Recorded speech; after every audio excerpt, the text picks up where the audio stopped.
Many of today's videos. The four lads from Liverpool are off again with the assistance of the justly famous Bobby.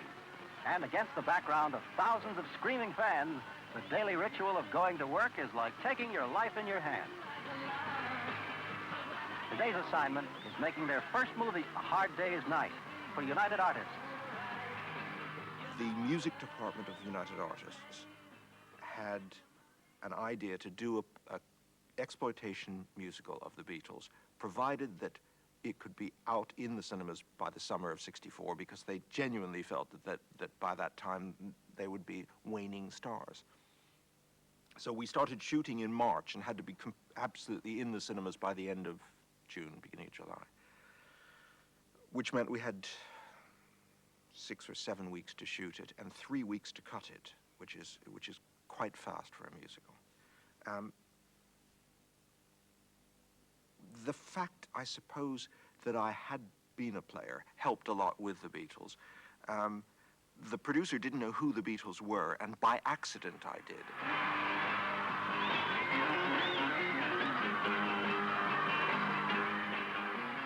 Those were times of enormous optimism and an enormous energy, an enormous sense that there was a breakthrough, and an emphasis on the energy of youth being an end in itself.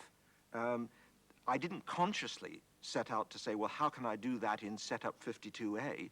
Because you go in and say, how do I get through the day? And primarily you're saying, how can I manage to actually shoot 4 people on the streets without letting the public know and without being swamped, so that any take that was done, any time you set up the cameras on a particular street in Notting Hill, we would have to then have a car as an escape mechanism to get us, after that one take, to 2 streets away from that, to set up again before they found out where we were, and you'd hear this thundering coming and screeching coming around the corner. I don't think we consciously set out to declare an attitude about how the songs would work. After all the songs were written in advance because they were songs for an album. They weren't written with the films in mind, and what would happen is that I seem to remember there were 9 or 10 songs offered to me, and I chose 7. So that it was hardly a very careful process. As you say, it was totally coincidental that some were mimed and some were laid behind action. And yes, it was just how do we make the film as entertaining as possible.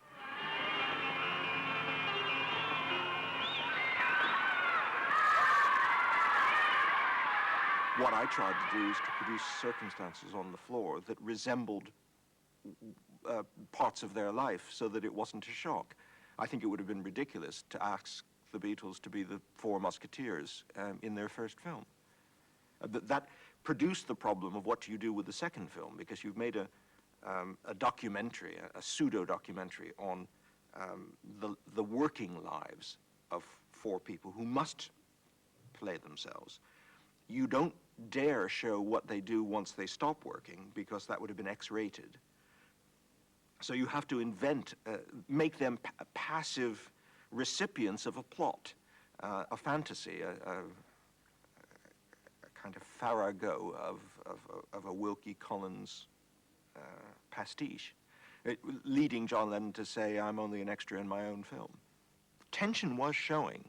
I remember that Ringo's eyebrow went white very, very quickly in a very short period of time, and he began to have a tiny twitch, which we had to keep cutting out. So I was given credit again by reviewers and critics for a particularly aggressive editing style, but it was basically to remove some of Ringo's more excessive facial movements.